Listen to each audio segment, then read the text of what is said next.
જે નબળી કોમ્યુનિટી જેના કરતાં સક્ષમ છે, જો અમારા ઉપર આવું કરતા હશે તો કોણ બાકી રહેશે?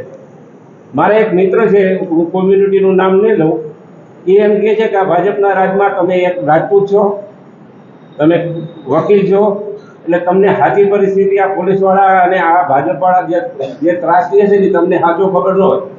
અને એ વાત સાચી છે. હવે એક રૂપાલાને બદલી નાખ્યા હોત તો એમાં બીજું શું હતું? એનો અભિમાન કેટલું છે એનું. એટલે એ અભિમાન એટલે એ છે ને, એ પ્રદ્યુમનભાઈ કીધું એ માનનીય પ્રધાનમંત્રી છે, એ બધું વાત છે, પણ હી ઇઝ અવર રિપ્રેઝેન્ટેટિવ, આપણો બાપ નથી. આપણે ચૂંટીને મોકલા, કાલે આપને હું ચૂંટીને મોકલું તો you will be the prime minister of India. એવી વાત નથી કે અહીંયા ચૂંટાઈને જાય એટલે આપણો બાપ થઈ જાય. એટલે આ આપણા પ્રતિનિધિઓ છે, એને એટલી વસ્તુ સમજવી જોઈએ કે પ્રજા છે ને તો જ તમે છો. એટલે આ ભાજપના અભિમાન